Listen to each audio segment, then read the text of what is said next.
ਹਿਰਦੇ ਵਿੱਚ ਜਿਹੜਾ ਵਾਹਿਗੁਰੂ ਦਾ ਧਿਆਨ ਕਰਨਾ ਨਾ, ਇਹੀ ਵਿਭੂਤੀ ਮਿਲੀ ਹੋਈ ਐ।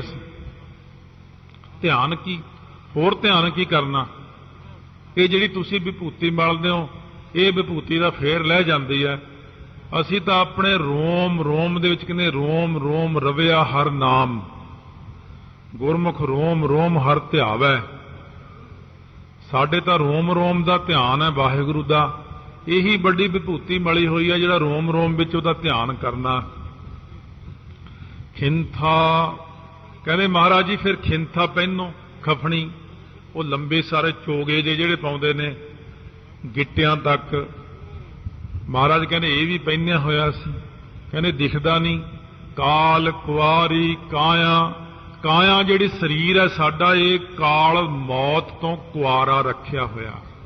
ਸਾਡੇ ਸਰੀਰ ਨੂੰ ਮੌਤ ਨਹੀਂ ਛੋਹ ਸਕਦੀ, ਇੱਥੇ ਮੌਤ ਨਹੀਂ ਆਉਂਦੀ, ਇਹਨੂੰ ਕਾਲ ਨਹੀਂ ਲੈਣ ਆਉਂਦਾ। ਸੱਚਮੁੱਚ ਗੁਰੂ ਨਾਨਕ ਸਾਹਿਬ ਨੇ ਕਰ ਦਿਖਾਇਆ। ਜਦ ਤੰਬੂ ਦੇ ਅੰਦਰ ਮਹਾਰਾਜ ਕਹਿੰਦੇ ਮੇਰਾ ਅੰਤਮ ਸਮਾਂ ਭਾਈ ਹੁਣ ਆ ਗਿਆ, ਸਭ ਨੂੰ ਮਿਲੇ, ਅੰਦਰ ਚਲੇ ਗਏ। ਹੁਣ ਹਿੰਦੂ ਕਹਿਣ ਲੱਗੇ, ਗੁਰਸਿੱਖ ਹਿੰਦੂ ਸਭ ਮਿਲੇ ਵੀ ਸੰਸਕਾਰ ਦੀਆਂ ਤਿਆਰੀਆਂ ਹੋਣ ਲੱਗੀਆਂ। ਮੁਸਲਮਾਨ ਕਹਿਣ ਲੱਗੇ ਸਾਡਾ ਪੀਰ ਹੈ, ਅਸੀਂ ਆਪਣੀ ਰਹੁ ਰੀਤੀ ਮੁਤਾਬਕ ਦਫਨਾਵਾਂਗੇ ਇਹਨਾਂ ਦੇ ਸਰੀਰ ਨੂੰ। ਉਹ ਕਹਿਣ ਅਸੀਂ ਸੰਸਕਾਰ ਕਰਾਂਗੇ। ਡਾਂਗ ਸੋਟੇ ਚੱਲਣ ਨੂੰ ਤਿਆਰ ਹੋ ਗਏ, ਤਲਵਾਰਾਂ ਕੱਢ ਲਈਆਂ, ਲੜਨ ਨੂੰ ਤਿਆਰ। ਜਾ ਕੇ ਅੰਦਰ ਦੇਖਦੇ ਨੇ, ਅੰਦਰ ਪਲੰਘ ਦੇ ਉੱਤੇ ਸਿਰਫ ਫੁੱਲ ਪਏ ਨੇ, ਕੁਝ ਵੀ ਨਹੀਂ ਹੈ ਉੱਥੇ। ਤਾਂ ਤੁਸੀਂ ਕਿੱਧਰ ਚਲੇ ਗਏ ਮਹਾਰਾਜ? ਕਹਿੰਦੇ ਖਿੰਥਾ ਕਾਲ ਕੁਆਰੀ ਕਾਇਆ, ਇਹੀ ਤਾਂ ਅਸੀਂ ਖਿੰਥਾ ਪਹਿਨੀਏ ਜਿਹੜੀ ਆਪਣੀ ਕਾਇਆ ਨੂੰ ਕਾਲ ਤੋਂ ਕੁਆਰੀ ਰੱਖਿਆ ਹੈ, ਵਿਆਹਿਆ ਨਹੀਂ ਹੈ ਇਹਦੇ ਨਾਲ। ਕੁਆਰੀ ਦਾ ਅਰਥ ਬੁਰਕੀ ਵੀ ਹੈ, ਕਾਲ ਦੀ ਬੁਰਕੀ ਨਹੀਂ ਬਣਾਇਆ ਅਸੀਂ ਇਹਨੂੰ। ਧੰਨ ਗੁਰੂ ਨਾਨਕ ਦੇਵ ਜੀ ਇਸ ਤਰ੍ਹਾਂ ਹੀ ਅਲੋਪ ਹੋ ਗਏ। ਸਰੂਪ ਤਾਂ ਸਾਰੇ ਹੀ ਤੁਹਾਡੇ ਇਸ ਤਰ੍ਹਾਂ ਹੀ ਅਲੋਪ ਹੋਏ ਨੇ। ਸਰੂਪ ਤਾਂ ਜਦ ਗੁਰੂ ਅੰਗਦ ਦੇਵ ਮਹਾਰਾਜ ਗੁਰਤਾ ਗੱਦੀ ਤੇ ਸਜੇ ਹੋਏ, ਸ੍ਰੀ ਖਡੂਰ ਸਾਹਿਬ ਸੰਗਤ ਬੈਠੀ ਹੈ, ਗੁਰੂ ਅਮਰਦਾਸ ਜੀ ਸਜੇ ਹੋਏ ਨੇ, ਇੱਕਦਮ ਅਲੋਪ ਹੋ ਗਏ, ਦਿਖਣੋਂ ਹੀ ਹਟ ਗਏ ਮਹਾਰਾਜ। ਸਾਰੀ ਸੰਗਤ ਰੋਣ ਲੱਗ ਗਈ, ਗੁਰੂ ਅੰਗਦ ਦੇਵ ਮਹਾਰਾਜ ਨੂੰ ਯਾਦ ਕਰਦੇ। ਮਹਾਰਾਜ ਕਿੱਧਰ ਚਲੇ ਗਏ? ਫਿਰ ਗੁਰੂ ਅਮਰਦਾਸ ਜੀ ਨੇ ਸਾਹਮਣੇ ਖੜ ਕੇ ਬੇਨਤੀ ਕੀਤੀ, ਫਿਰ ਪ੍ਰਗਟ ਹੋ ਗਏ। ਕਹਿਣ ਲੱਗੇ ਮਹਾਰਾਜ ਤੁਸੀਂ ਤਾਂ ਚੰਗੇ ਹੋ, ਇਸ ਤਰ੍ਹਾਂ ਨਾ ਜਾਓ। ਤਾਂ ਸਾਰੀ ਸੰਗਤ ਮੇਰੇ ਠੱਲੀ ਨਹੀਂ ਜਾਂਦੀ, ਸਾਤੋਂ ਤਾਂ ਇੰਨੇ ਰੋਂਦੇ ਆ। ਕਹਿੰਦੇ ਫਿਰ ਕੀ ਕਰੀਏ? ਕਹਿੰਦੇ ਮਹਾਰਾਜ ਜਿਵੇਂ ਦੁਨਿਆਵੀ ਲੋਕ ਜਾਂਦੇ ਨੇ ਨਾ, ਉਸ ਤਰ੍ਹਾਂ ਜਾਓ। ਤੁਸੀਂ ਤਾਂ ਮਾਰੀ ਉਡਾਰੀ ਸਿੱਧੇ ਸੱਚਖੰਡ, ਕਿਉਂਕਿ ਤੁਹਾਡਾ ਸਰੀਰ ਤਾਂ ਪੰਜਾਂ ਤੱਤਾਂ ਦਾ ਤਾਂ ਹੈ ਨਹੀਂ ਨਾ। ਇਹ ਸਿਸਟਮ ਥੋੜਾ ਜਿਹਾ ਹੋਰ ਹੈ, ਇਹਨੂੰ ਸਮਝਣ ਨੂੰ ਟਾਈਮ ਲੱਗਦਾ ਆਪਾਂ ਨੂੰ। 10 ਸਰੂਪਾਂ ਦਾ ਸਰੂਪ ਪੰਜਾਂ ਤੱਤਾਂ ਦਾ ਨਹੀਂ ਹੈਗਾ। ਜਾਂ ਤਾਂ ਫਿਰ ਫੁੱਲ ਦਿਖਾਓ ਕਿਤੇ, ਫੁੱਲ ਨਹੀਂ ਹੈ ਇਹਨਾਂ ਦੇ, ਕਿਉਂਕਿ ਇਹ ਸਰੂਪ ਹੋਰ ਤਰ੍ਹਾਂ ਦਾ। ਤਾਂ ਉਸ ਵਕਤ ਗੁਰੂ ਅੰਗਦ ਦੇਵ ਮਹਾਰਾਜ ਕਹਿੰਦੇ ਚੰਗਾ ਫਿਰ ਤੁਸੀਂ ਇਉਂ ਕਰ ਲਓ। ਫਿਰ ਸਰੀਰ ਛੱਡਤਾ, ਫਿਰ ਆਸਣ ਲਾਇਆ, ਫਿਰ ਮਹਾਰਾਜ ਦੇ ਸਰੂਪ ਨੂੰ ਲੈ ਕੇ ਗਏ, ਚੰਦਨ ਦੀਆਂ ਲੱਕੜਾਂ ਲਿਆਂਦੀਆਂ, ਫਿਰ ਉੱਥੇ ਲੱਕੜਾਂ ਦੇ ਉੱਤੇ ਸਰੂਪ ਸੁਸ਼ੋਭਿਤ ਕੀਤਾ, ਉੱਤੇ ਲੱਕੜਾਂ ਚਿਣ ਦਿੱਤੀਆਂ। ਸੋ ਜਦ ਦਾਸੂ ਮਹਾਰਾਜ ਦਾ ਪੁੱਤਰ ਸੀ ਜਿਹੜਾ, ਉਹਨੂੰ ਕਹਿਣ ਲੱਗੇ ਭਈ ਤੂੰ ਆ ਬਈ ਚੰਡਾ ਲਾਉਣਾ ਕਰ। ਤਾਂ ਉਸ ਵਕਤ ਜਦੋਂ ਲਾਉਣ ਲੱਗੇ ਚੰਡਾ, ਉਹ ਵਿੱਚੋਂ ਦੇਖੇ ਲੱਕੜਾਂ ਦੇ, ਗੁਰੂ ਅਮਰਦਾਸ ਜੀ ਨੂੰ ਕਹਿਣ ਮਹਾਰਾਜ ਇਹ ਕੀ ਸਰੂਪ ਤਾਂ ਹੈ ਨਹੀਂਗਾ ਲੱਕੜਾਂ 'ਚ। ਗੁਰੂ ਅਮਰਦਾਸ ਜੀ ਕਹਿੰਦੇ ਬਸ ਇੰਨਾ ਹੀ ਬਹੁਤ ਹੈ, ਹੁਣ ਤੂੰ ਰੌਲਾ ਨਾ ਪਾ। ਉਹ ਸਰੂਪ ਇਹੋ ਜਿਹਾ ਬੰਦਿਆਂ ਵਰਗਾ ਸਰੂਪ ਨਹੀਂ ਹੈ ਉਹਨਾਂ ਦਾ। ਇਹ ਤਾਂ ਆਪਣੀ ਇੱਛਾ ਨਾਲ ਸਰੂਪ ਧਾਰਦੇ ਨੇ ਤੇ ਇੱਛਾ ਨਾਲ ਹੀ ਚਲੇ ਜਾਂਦੇ ਨੇ। ਇਸ ਕਰਕੇ ਮਹਾਰਾਜ ਕਹਿੰਦੇ ਜਿਹੜਾ ਸਾਡਾ ਸਰੀਰ ਹੈ ਨਾ, ਜਾਂ ਸਾਡੇ ਗੁਰਸਿੱਖਾਂ ਦਾ ਵੀ ਸਰੀਰ ਹੈ, ਇਹ ਬਾਣੀ ਪੜ੍ਹਨ ਵਾਲਿਆਂ ਦਾ ਸਰੀਰ, ਇਹ ਕਾਲ ਤੋਂ ਰਹਿਤ ਹੁੰਦਾ। ਕਾਲ ਇਹਨਾਂ ਨੂੰ ਲੈਣ ਨਹੀਂ ਆਉਂਦਾ। ਸੋ ਬਾਬਾ ਸੋਹਣ ਸਿੰਘ ਜੀ ਵਿਧੀ ਚੰਦੀਏ ਮਹਾਂਪੁਰਸ਼, ਭਾਈ ਵਿਧੀ ਚੰਦ ਦੀ ਅੰਸ ਬੰਸ ਵਿੱਚ ਜਿਹੜੇ ਹੋਏ ਨੇ, ਜਦ ਉਹਨਾਂ ਨੇ ਸਰੀਰ 1975 ਛੱਡਿਆ ਸੀ ਤਾਂ ਬਾਬਾ ਕਰਤਾਰ ਸਿੰਘ ਜੀ ਖਾਲਸਾ ਉਦੋਂ ਉੱਥੇ ਕੋਲ ਸੀ, ਬੁਲਾ ਲਿਆ ਸੀ ਉਹਨਾਂ ਨੇ। ਕਹਿੰਦੇ ਆ ਜਾਓ ਕਰਤਾਰ ਸਿੰਘ, ਹੁਣ ਮੈਂ ਜਾਣਾ ਸੱਚਖੰਡ ਨੂੰ। ਡਾਕਟਰ 6-7 ਕੋਲ ਬੈਠੇ ਆ।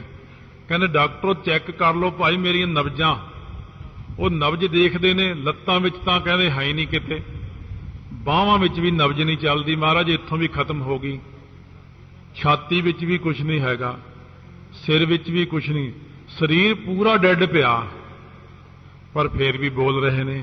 ਕਹਿੰਦੇ ਮੈਂ ਇੰਨੇ ਕੁ ਥਾਂ 'ਚ ਹੀ ਬੈਠਾ, ਹੁਣ ਬਸ ਮੈਂ ਕਰਤਾਰ ਸਿੰਘ ਨਾਲ ਗੱਲਾਂ ਕਰਨੀਆਂ, ਫਿਰ ਅਸੀਂ ਜਾਣਾ ਹੈ। ਗੁਰਸਿੱਖ ਆਪਣੀ ਮਰਜ਼ੀ ਨਾਲ ਆਪਣੇ ਸਰੀਰ ਨੂੰ ਛੱਡਦਾ, ਜੀ ਕਰੇ ਫੇਰ ਉੱਠ ਕੇ ਬੈਠ ਜਾਣ। ਜਦ ਬਾਬਾ ਸ਼੍ਰੀ ਚੰਦ ਲਖਮੀ ਦਾਸ ਰੋਣ ਲੱਗ ਪਏ, ਬੇਨਤੀ ਕੀਤੀ, ਗੁਰੂ ਨਾਨਕ ਦੇਵ ਜੀ ਫੇਰ ਆ ਗਏ, ਫੇਰ ਪ੍ਰਗਟ ਹੋ ਗਏ। ਕਹਿੰਦੇ ਕੀ ਗੱਲ ਭਾਈ ਤੁਸੀਂ ਰੋਂਦੇ ਹੋ? ਸ਼੍ਰੀ ਚੰਦ ਕੀ ਗੱਲ ਹੋ ਗਈ? ਕਹਿੰਦੇ ਮਹਾਰਾਜ ਤੁਹਾਡੇ ਜਾਣ ਤੋਂ ਬਾਅਦ ਸਾਨੂੰ ਗਿਆਨ ਹੋਇਆ, ਸਾਨੂੰ ਰੋਟੀ ਕੌਣ ਦੇਵੇਗਾ? ਮਹਾਰਾਜ ਕਹਿੰਦੇ ਪਹਿਲਾਂ ਜਿਹੜੀ ਤੁਸੀਂ ਅਰਦਾਸ ਕੀਤੀ ਹੈ, ਇੱਕ ਘੜੀ ਲਈ ਦਰਸ਼ਨਾਂ ਦੀ, ਇੱਕ ਘੜੀ ਦਰਸ਼ਨ ਦੇਵਾਂਗੇ। ਜੇ ਤੁਸੀਂ ਅੱਜ 1000 ਸਾਲ ਲਈ ਅਰਦਾਸ ਕਰਨੀ ਸੀ, 1000 ਸਾਲ ਹੋਰ ਰਹਿਣਾ ਸੀ। ਜੇ ਲੱਖ ਸਾਲ ਲਈ ਮੰਗ ਲੈਂਦੇ, ਪਰ ਤੁਹਾਡੇ ਵੱਸ ਨਹੀਂ, ਕਿਉਂਕਿ ਤੁਸੀਂ ਇੰਨਾ ਹੀ ਮੰਗਿਆ ਜਿੰਨਾ ਅਕਾਲ ਪੁਰਖ ਨੂੰ ਭਾਇਆ। ਤਾਂ ਮਹਾਰਾਜ ਨੇ ਕਿਹਾ ਸੀ, ਸ਼੍ਰੀ ਚੰਦ ਤੁਹਾਡੇ ਆਸਰੇ ਕਰੋੜਾਂ ਲੋਕ ਰੋਟੀ ਖਾਣਗੇ, ਚਿੰਤਾ ਨਾ ਕਰੋ, ਤੁਹਾਨੂੰ ਰੋਟੀ ਦੀ ਕੋਈ ਕਮੀ ਨਹੀਂ, ਕੱਪੜਿਆਂ ਦੀ ਕੋਈ ਕਮੀ ਨਹੀਂ, ਕਿਸੇ ਗੱਲ ਦੀ ਕਮੀ ਨਹੀਂ ਰਹਿਣੀ। ਇਸ ਕਰਕੇ ਖਿੰਥਾ ਕਾਲ ਕੁਆਰੀ ਕਾਇਆ ਰੱਖੀ ਹੈ, ਜੁਗਤ ਡੰਡਾ ਪ੍ਰਤੀਤ। ਜਿਹੜਾ ਜੁਗਤ ਤੋਂ ਭਾਵ ਜੁੜਨਾ ਹੈ, ਜਿਹੜਾ ਜੁੜਨਾ ਕੀ ਹੈ, ਪ੍ਰਤੀਤ ਜਿਹੜੀ ਰੱਖਣੀ ਹੈ ਨਾ, ਭਰੋਸਾ ਰੱਖਣਾ, ਇਹੀ ਡੰਡਾ ਹੈ। ਜਿਹੜਾ ਡੰਡਾ ਬਿਲਕੁਲ ਸਿੱਧਾ ਹੁੰਦਾ, ਡੰਡੇ ਤੋਂ ਭਾਵ ਸਿੱਧਾ, ਪ੍ਰਤੀਤ ਦਾ ਅਰਥ ਹੈ ਭਰੋਸਾ। ਇਉਂ ਬਿਲਕੁਲ ਗੁਰੂ ਗ੍ਰੰਥ ਸਾਹਿਬ ਵੱਲ ਹੀ ਭਰੋਸਾ ਰੱਖਣਾ, ਗੁਰੂ ਨਾਨਕ ਤੇ ਹੀ ਭਰੋਸਾ ਰੱਖਣਾ। ਮਹਾਰਾਜ ਕਹਿੰਦੇ ਇਹੀ ਸਾਡੇ ਕੋਲ ਡੰਡਾ ਹੈ, ਜਿਹੜਾ ਵਾਹਿਗੁਰੂ ਤੇ ਸਾਡਾ ਭਰੋਸਾ ਜਿਹੜਾ ਨਾ 100% 16 ਆਨੇ ਪੂਰਾ ਭਰੋਸਾ ਹੈ।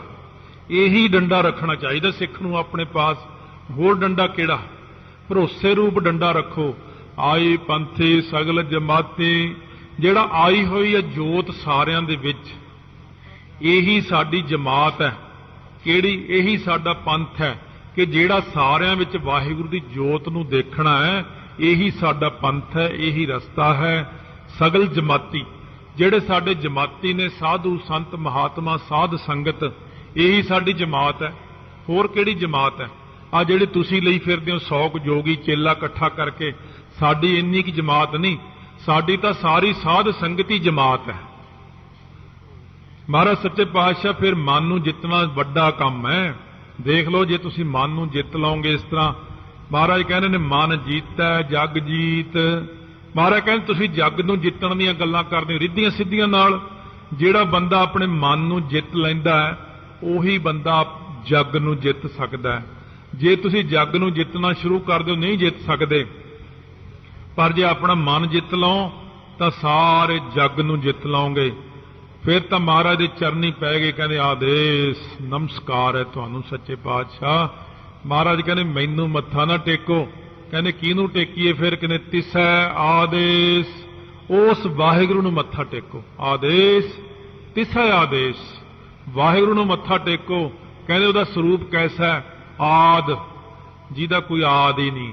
ਅਨੀਲ, ਜੋ ਨੀਲ ਹੁੰਦੀ ਮਾਇਆ, ਮਾਇਆ ਤੋਂ ਰਹਿਤ, ਨੀਲੇ ਆਕਾਸ਼ ਤੋਂ ਰਹਿਤ, ਨੀਲ ਕਲੰਕ ਤੋਂ ਰਹਿਤ, ਨੀਲ ਕਾਲਖ ਤੋਂ ਰਹਿਤ ਹੈ ਜਿਹੜੀ ਅਕਾਲ ਪੁਰਖ ਵਾਹਿਗੁਰੂ ਦੀ ਹਸਤੀ ਹੈ।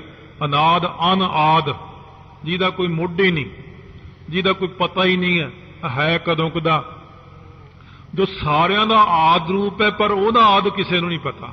ਅਨਾਹਤ, ਇੱਕ ਹੁੰਦੇ ਨੇ ਆਹਤ ਸ਼ਬਦ, ਜਿਵੇਂ ਡੱਗਾ ਮਾਰੀਏ ਕਿਸੇ ਦੇ ਉੱਤੇ, ਨਗਾਰੇ ਦੇ ਉੱਤੇ ਚੋਟ ਮਾਰੀਏ ਤਾਂ ਵੱਜਦਾ, ਵਾਜਾ ਵਜਾਈਏ ਤਾਂ ਵੱਜਦਾ, ਫੂਕ ਮਾਰੀਏ ਤਾਂ ਸ਼ਹਿਨਾਈ ਆਦਿਕ ਬੰਸਰੀ ਵੱਜਦੀ ਹੈ। ਪਰ ਤੁਸੀਂ ਤਾਂ ਅਨਾਹਤੋਂ ਬਿਨਾਂ ਵਜਾਏ ਹੀ ਵੱਜ ਰਹੇ ਹੋ, ਬਿਨਾਂ ਵਜਾਏ ਹੀ ਵਾਹਿਗੁਰੂ ਵਾਹਿਗੁਰੂ ਹੋ ਰਿਹਾ ਸੱਚਖੰਡ ਦੇ ਵਿੱਚ, ਹਰ ਜਗ੍ਹਾ ਦੇ ਵਿੱਚ। ਅਨਾਹਤ ਇੱਕ ਰਾਸੋਂ, ਹੱਦ ਤੋਂ ਰਹਿ ਤੋਂ, ਜੁਗ ਜੁਗ ਏਕੋ ਵੇਸ। ਤੁਹਾਡਾ ਜੁਗਾਂ ਜੁਗੰਤਰਾਂ ਦੇ ਵਿੱਚ ਇੱਕੋ ਹੀ ਵੇਸ ਹੈ। ਨਾ ਇਹੋ ਬੁੱਢਾ, ਨਾ ਇਹੋ ਬਾਲਾ, ਨਾ ਇਸ ਦੁੱਖ ਨਹੀਂ ਜਮ ਜਾਲਾ। ਤੁਸੀਂ ਨਾ ਬੁੱਢੇ ਹੁੰਦੇ ਹੋ, ਨਾ ਤੁਸੀਂ ਬੱਚੇ ਹੁੰਦੇ ਹੋ, ਨਾ ਤੁਹਾਨੂੰ ਮੌਤ ਆਉਂਦੀ ਹੈ। ਤੁਸੀਂ ਸਦਾ ਸਲਾਮਤ ਨਿਰੰਕਾਰ ਹੋ। ਜੁਗ ਜੁਗ ਏਕੋ ਵੇਸ, ਤੁਹਾਡਾ ਵੇਸ ਸਦੀਵ ਕਾਲ ਇੱਕੋ ਜਿਹਾ ਰਹੇਗਾ। ਪਿੱਛੇ ਵੀ ਸੀ, ਅੱਜ ਵੀ ਹੈ। ਇਸ ਕਰਕੇ ਅਸੀਂ ਤਾਂ ਕਹਿੰਦੇ ਆਦ ਸੱਚ, ਜੁਗਾਦ ਸੱਚ, ਹੈ ਵੀ ਸੱਚ, ਨਾਨਕ ਹੋਸੀ ਵੀ ਸੱਚ। ਵਾਹਿਗੁਰੂ ਵਾਹਿਗੁਰੂ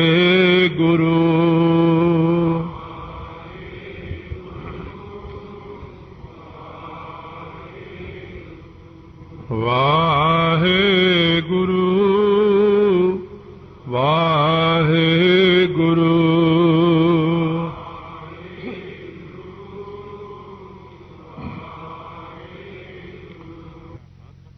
ਇਹਨੂੰ ਸਿੱਧ ਕਹਿਣ ਲੱਗੇ ਤੁਹਾਨੂੰ ਅਸੀਂ ਫਿਰ ਤੁਸੀਂ ਕਾਫੀ ਚਿਰ ਦੇ ਸਜਿਓ ਆ ਕੇ ਸਾਡੇ ਕੋਲ ਇੱਕ ਭੁਗਤ ਹੁੰਦੀ ਹੈ, ਖੰਡ ਮੈਦਾ ਘਿਓ ਇਹਨਾਂ ਦੀ ਇੱਕ ਪੰਜੀਰੀ ਜੀ ਬਣਾਉਂਦੇ ਨੇ, ਭੁਗਤ ਕਹਿੰਦੇ ਨੇ ਉਹਨੂੰ। ਕਹਿੰਦੇ ਫਿਰ ਤੁਹਾਨੂੰ ਭੁਗਤ ਛਕਾਈਏ, ਇਹ ਛਕ ਲਓ, ਇਹ ਛਕਣ ਨਾਲ ਭੁੱਖ ਮਿਟ ਜਾਂਦੀ। ਮਹਾਰਾਜ ਕਹਿੰਦੇ ਮੈਂ ਤਾਂ ਰੋਟੀ ਪਹਿਲਾਂ ਹੀ ਖਾਧੀ ਹੋਈ। ਸੋ ਮਹਾਰਾਜ ਪੰਜਵੇਂ ਪਾਤਸ਼ਾਹ ਨੇ ਜਿਵੇਂ ਬਚਨ ਕੀਤੇ ਨੇ, ਥਾਲ ਵਿੱਚ ਤਿੰਨ ਵਸਤੂ ਪਈਓ, ਸਤ ਸੰਤੋਖ ਵਿਚਾਰੋ, ਅੰਮ੍ਰਿਤ ਨਾਮ ਠਾਕੁਰ ਕਾ ਪਇਓ, ਜਿਸ ਕਾ ਸਭ ਸਾਧਾਰੋ, ਜੇ ਕੋ ਖਾਵੇ ਜੇ ਕੋ ਪੁੰਚੈ ਤਿਸ ਕਾ ਹੋਏ ਉਧਾਰੋ, ਇਹ ਵਸਤ ਤਜੀ ਨਾ ਜਾਏ, ਨਿਤ ਨਿਤ ਰਖੁਰ ਧਾਰੋ। ਗਿਆਨ ਦਾ ਭੋਜਨ, ਭੁਗਤ ਗਿਆਨ। ਸਤਿਗੁਰੂ ਕਹਿੰਦੇ ਜਿਹੜਾ ਬ੍ਰਹਮ ਗਿਆਨ ਹੈ ਨਾ, ਇਹੀ ਮੇਰੀ ਭੁਗਤ ਹੈ, ਇਹੀ ਮੇਰਾ ਮੈਦਾ ਹੈ, ਇਹੀ ਮੇਰੀ ਖੰਡ ਹੈ, ਇਹੀ ਮੇਰਾ ਘਿਓ ਹੈ। ਇਹ ਵਾਹਿਗੁਰੂ ਵਾਹਿਗੁਰੂ ਕਰਨਾ ਹੀ ਸਾਰਾ ਕੁਝ ਮੇਰੇ ਵਾਸਤੇ, ਪ੍ਰੇਮ ਦਾ ਘਿਓ ਪਾਤਾ ਹੈ ਇਹਦੇ ਵਿੱਚ। ਇਸ ਕਰਕੇ ਮਹਾਰਾਜ ਸੱਚੇ ਪਾਤਸ਼ਾਹ ਕਹਿੰਦੇ ਨੇ ਇਹ ਜਿਹੜਾ ਇਹਦੇ ਵਿੱਚ ਗਿਆਨ ਦਾ ਮੈਦਾ ਪਾਇਆ, ਸ਼ਰਧਾ ਦੀ ਖੰਡ ਪਾਈ ਹੈ, ਇਹ ਹੀ ਸਾਰਿਆਂ ਨਾਲੋਂ ਵੱਡਾ ਗਿਆਨ ਹੈ। ਕਿਉਂਕਿ ਇਹ ਲੋਕ ਸਮਝਦੇ ਨੇ ਵੀ ਗੁਰੂ ਨਾਨਕ ਦੇਵ ਜੀ ਨੂੰ ਕੁਝ ਖਵਾ ਕੇ ਕੁਝ ਪਿਆ ਕੇ ਆਪਣੇ ਵਸੀਕਾਰ ਕਰ ਲਈਏ, ਵੀ ਆਪਣੀ ਭੁਗਤ ਖਵਾ ਕੇ ਬਾਅਦ ਚ ਕਹਾਂਗੇ ਕਿ ਹੁਣ ਤਾਂ ਤੁਸੀਂ ਸਾਡੇ ਚੇਲੇ ਬਣ ਗਏ ਹੋ, ਜਾਂ ਕੁਝ ਪਾ ਕੇ ਖਵਾ ਦਈਏ ਇਹਨਾਂ ਨੂੰ ਵਿੱਚ ਜਿਹਦੇ ਨਾਲ ਸਾਡੇ ਵੱਸ ਵਿੱਚ ਹੋ ਜਾਣ। ਮਹਾਰਾਜ ਸੱਚੇ ਪਾਤਸ਼ਾਹ ਕਹਿੰਦੇ ਗਿਆਨ ਹੀ ਸਾਡਾ ਸਭ ਕੁਝ ਹੈ, ਗਿਆਨ ਹੀ ਭੁਗਤ ਹੈ ਸਾਡੀ। ਗਿਆਨ ਬਹੁਤ ਵੱਡੀ ਗੱਲ ਹੈ। ਨੰਨੇ ਨੂੰ ਔਂਕੜ ਲਾ ਕੇ ਜਿਹੜਾ ਗਿਆਨ ਆ ਗਿਆ, ਬ੍ਰਹਮ ਗਿਆਨ, ਸੰਪੂਰਨ ਗਿਆਨ। ਕਹਿਣ ਲੱਗੇ ਮਹਾਰਾਜ ਸਾਡੀ ਇੱਕ ਇੱਥੇ ਭੰਡਾਰਨ ਰੱਖੀ ਹੁੰਦੀ ਮਾਈ, ਜਿਹੜੀ ਸਾਰਿਆਂ ਲਈ ਲੰਗਰ ਤਿਆਰ ਕਰਦੀ, ਭੋਜਨ ਤਿਆਰ ਕਰਦੀ ਹੈ। ਜਦੋਂ ਭੋਜਨ ਤਿਆਰ ਹੋ ਜਾਂਦਾ ਹੈ ਤਾਂ ਉਹ ਨਾਦ ਵਜਾਉਂਦੀ ਹੈ। ਜੋਗੀ ਲੋਕ ਫਿਰ ਨਾਦ ਵਜਾਉਂਦੇ ਨੇ। ਬਿਗਲ ਜਿਹਾ ਜਿਹੜਾ ਹੁੰਦਾ ਤਾਂਬੇ ਦਾ ਬਣਿਆ ਹੋਇਆ, ਇਹਨੂੰ ਨਾਦ ਕਹਿੰਦੇ ਨੇ। ਇਹ ਬਿਗਲ ਤਾਂ ਸਿਰਫ ਖਾਸ ਸਮੇਂ ਤੇ ਜਿਵੇਂ ਰੋਟੀ ਵਗੈਰਾ ਤਿਆਰ ਹੋ ਗਈ ਉਦੋਂ ਵੱਜਦਾ। ਇੱਕ ਹੁੰਦੀ ਸਿੰਗੀ, ਹਿਰਨ ਦਾ ਸਿੰਗ ਜਿਹਾ ਹੁੰਦਾ, ਇਹ ਸਿੰਗੀ ਵੱਜਦੀ ਜਦੋਂ ਕਿਤੇ ਖੁਸ਼ੀ 'ਚ ਆ ਜਾਣ ਉਦੋਂ ਹੀ ਵਜਾ ਦਿੰਦੇ ਨੇ, ਜਦੋਂ ਖੁਸ਼ੀ ਹੋਈ ਉਦੋਂ ਹੀ ਵਜਾ ਦਿੱਤਾ। ਇਹ ਵਜਾਉਂਦੇ ਹੀ ਰਹਿੰਦੇ ਨੇ। ਸੋ ਮਹਾਰਾਜ ਗੁਰੂ ਨਾਨਕ ਦੇਵ ਸੱਚੇ ਪਾਤਸ਼ਾਹ ਕਹਿੰਦੇ ਇਹ ਜਿਹੜੀ ਤੁਹਾਡੀ ਭੰਡਾਰਨ ਮਾਈ ਰੱਖੀ ਹੋਈ ਹੈ, ਇਹ ਰੋਟੀ ਤਿਆਰ ਕਰਕੇ ਤੁਹਾਨੂੰ ਆਵਾਜ਼ ਦਿੰਦੀ ਹੈ। ਇਹ ਤੁਹਾਨੂੰ 100 200 300 ਸਿੱਧ ਹੋਵੋਗੇ ਤੁਸੀਂ ਵੱਧ ਤੋਂ ਵੱਧ, ਇੰਨਿਆਂ ਕੁ ਨੂੰ ਖਵਾਉਂਦੀ ਹੈ ਬਸ। ਬਾਕੀ ਦੀ ਜਿਹੜੀ ਦੁਨੀਆ ਇਹਨੂੰ ਰੋਟੀ ਕੌਣ ਖਵਾਊਗਾ? 84 ਲੱਖ ਜੂਨ ਨੂੰ ਕੌਣ ਖਵਾਊਗਾ? ਕਹਿੰਦੇ ਮਹਾਰਾਜ ਅਸੀਂ 84 ਲੱਖ ਜੂਨ ਤੋਂ ਕੀ ਲੈਣਾ, ਅਸੀਂ ਤਾਂ ਸਾਡਾ ਆਪਣਾ ਤਿਆਰ ਹੋ ਗਿਆ, ਖਾ ਪੀ ਲਿਆ। ਮਹਾਰਾਜ ਕਹਿੰਦੇ ਭੰਡਾਰਨ ਤਾਂ ਸਾਡੇ ਕੋਲ ਵੀ ਰੱਖੀ ਹੋਈ ਹੈ, ਪਰ ਸਾਡੀ ਭੰਡਾਰਨ ਬਹੁਤ ਵੱਡੀ ਹੈ। ਤੁਹਾਡੇ ਭੰਡਾਰਨ ਵਰਗੀ ਨਹੀਂ ਵੀ 300 ਬੰਦੇ ਨੂੰ ਰੋਟੀ ਖਵਾਤੀ ਤੇ ਭੰਡਾਰਨ ਦਾ ਕੰਮ ਮੁੱਕ ਗਿਆ। ਮਹਾਰਾਜ ਤੁਹਾਡੇ ਨਾਲ ਤਾਂ ਇਹ ਭਾਈ ਬਾਲਾ ਹੈ, ਭਾਈ ਮਰਦਾਨਾ, ਆ ਮਾਈ ਤਾਂ ਕੋਈ ਤੁਹਾਡੇ ਨਾਲ ਦੇਖੀ ਨਹੀਂ ਹੈ ਜਿਹੜੀ ਭੰਡਾਰਨ ਹੋਵੇ। ਮਹਾਰਾਜ ਗੁਰੂ ਨਾਨਕ ਦੇਵ ਜੀ ਕਹਿਣ ਲੱਗੇ ਦਇਆ ਭੰਡਾਰਨ।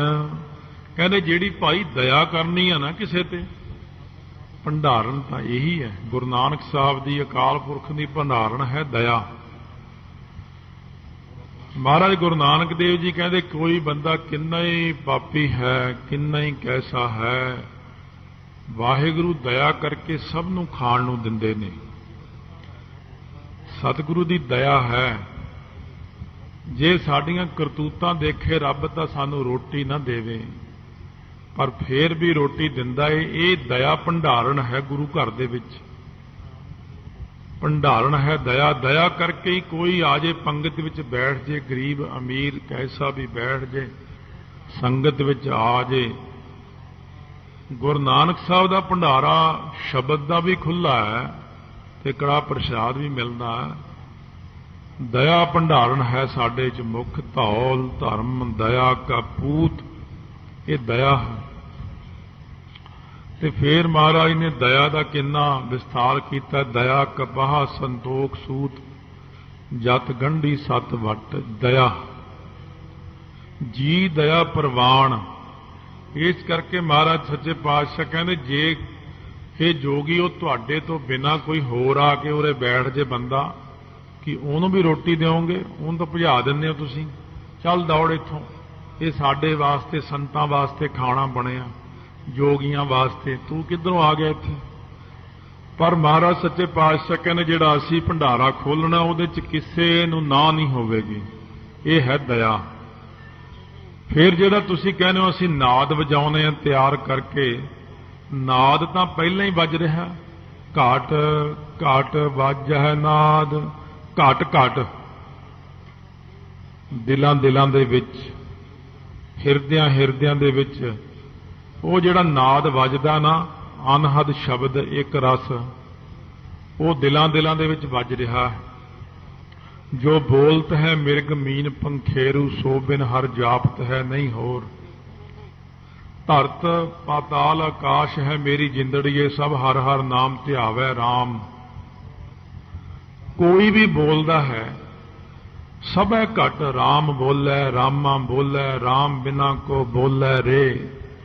महाराज कहने घट घट वज है नाद, सारियां विच नाद उसे दा ही वज रहा।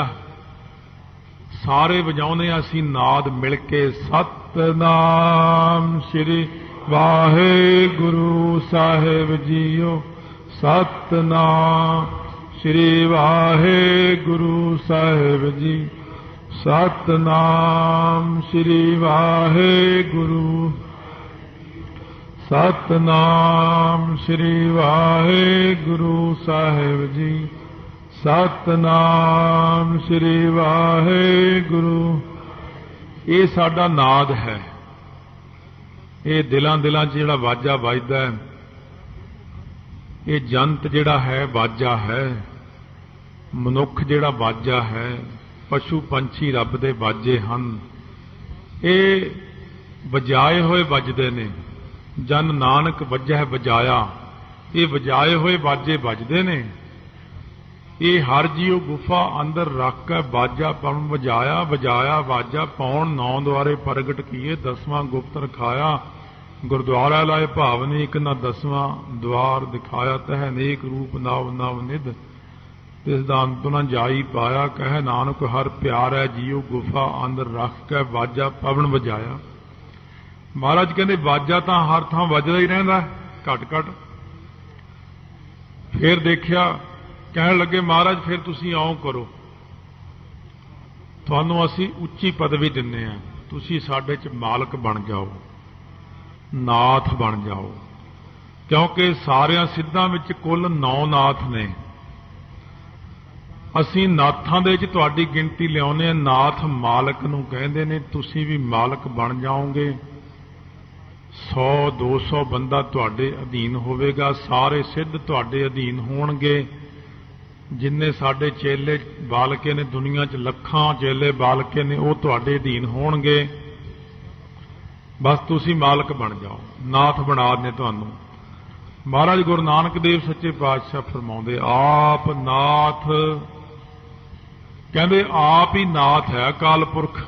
मालक तां वो आप ही है, असीं काहदे मालक बन सकते हैं? क्योंकि सतगुरु वैसे तो हुण नासवंत नहीं हैगे, पर शरीर की उदाहरण दिंदे कहंदे ने जिहड़ा शरीर है तो नासवंत है, किन्नी क देर नाथ रहूंगा मैं? जब तुसीं किन्नी क देर नाथ रहोगे फिर तो मर ही जाना एक दिन।